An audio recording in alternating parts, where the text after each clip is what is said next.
Vous informer est notre mission. Alors, si vous êtes nouveau, abonnez-vous et cliquez aussi sur la petite cloche de notification pour ne plus rien rater des prochaines informations. Cela étant fait, c'est parti. Le président de la transition politique du Mali, le colonel Assimi Goïta, a appelé le peuple malien à rester calme et serein après l'annonce des sanctions de la CEDEAO qui isole le Mali de l'organisation sous-régionale. Le Mali ne compte pas abdiquer à son caractère tenace dans le bras de fer qui l'oppose à la communauté économique des États de l'Afrique de l'Ouest, CEDEAO.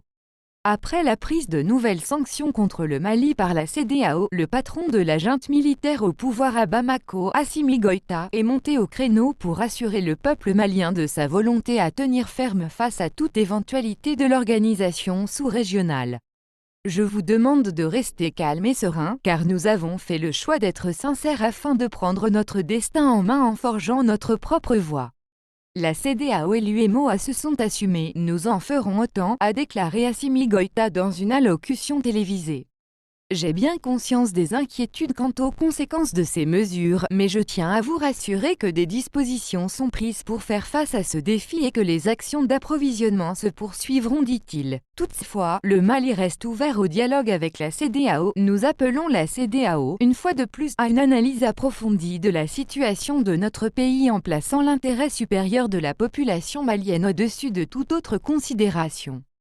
Appel à une mobilisation générale. Dans le communiqué du Conseil extraordinaire des ministres tenu lundi, au lendemain des annonces de sanctions de la CEDEAO, le gouvernement malien a appelé à une mobilisation générale sur toute l'étendue du territoire vendredi prochain. Lundi, le porte-parole militaire, le colonel Abdoulaye Mega, a déclaré dans une déclaration télévisée que le gouvernement du Mali condamne fermement ces sanctions illégales et illégitimes. Sur la base de la réciprocité, le Mali a décidé de rappeler ses ambassadeurs et de fermer ses frontières terrestres et aériennes avec les États concernés, a-t-il ajouté. Les nouvelles sanctions de la CEDEAO isolent complètement le Mali des autres pays de l'organisation et sont d'ordre économique et diplomatique. Le colonel Assimi Goïta affirme alors que nul n'est mieux placé que nous pour savoir ce que nous voulons et quels sont les moyens d'y parvenir. Il faudra bien que le monde extérieur s'y habitue, car nous n'allons pas changer. Je ne conseille à personne de se mêler de nos affaires intérieures. Nul n'est mieux placé que nous pour savoir ce que nous voulons et quels sont les moyens d'y parvenir. Il faudra bien que le monde extérieur s'y habitue, car nous n'allons pas changer. Je ne conseille à personne de se mêler de nos affaires intérieures.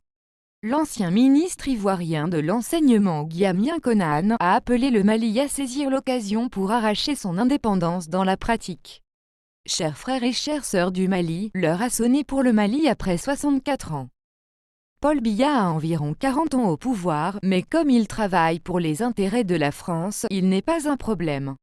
C'est un démocrate. Alassane Ouattara a accouché une rébellion, alimentée et entretenue par la France, tout en massa astérisque cran plus de 3000 Ivoiriens. Comme cela ne suffit pas, il a orchestré un coup d'État constitutionnel avec la bénédiction de la France, mais comme il travaille pour les intérêts de la France, il n'est pas un problème.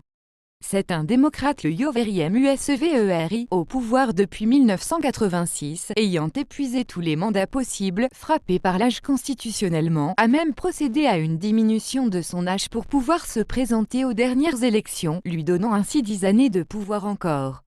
Mais comme il travaille pour les intérêts des tristement célèbres grandes puissances, ce n'est rien.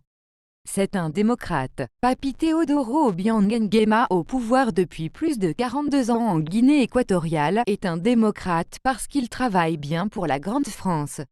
Denis Sassou Nguesso, au pouvoir au Congo depuis plus de 25 ans, n'est pas un problème parce qu'il travaille bien pour les intérêts français, c'est un démocrate.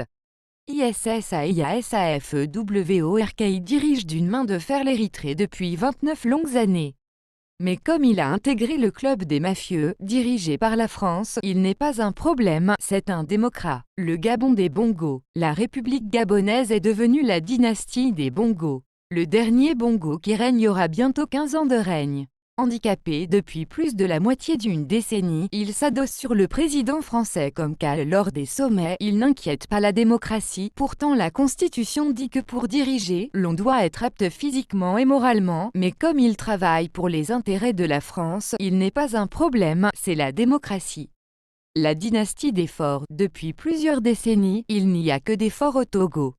La République est devenue le royaume des forts. Le pouvoir se transmet de père en fils. Comme il travaille pour les intérêts de la France, il n'est pas un problème, c'est un démocrate. Bébé Déby a été intronisé par la France de Macron, en violation flagrante de la constitution tchadienne, mais comme il respecte le cahier de charges des intérêts français, il n'est pas un problème depuis la mort de son père, c'est la démocratie au Tchad. Pour rappel, tous ceux qui ont refusé d'appartenir à la loge franc-maçonnique ont été tout simplement réduits en 5 kg de cendres. Thomas Sankara, jusqu'aujourd'hui, on ne retrouve pas sa tombe, ni son corps pour faire le deuil. Lumumba, jusqu'aujourd'hui, on n'a jamais retrouvé son corps.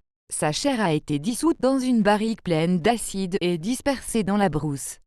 C'est finalement qu'en fin 2021 qu'on a renvoyé une de ses 32 dents à sa famille. Laurent Gbagbo a été prélevé comme un rat d'église, envoyé à la CPI, afin d'introniser Alassane Ouattara en 2011, tout en entrant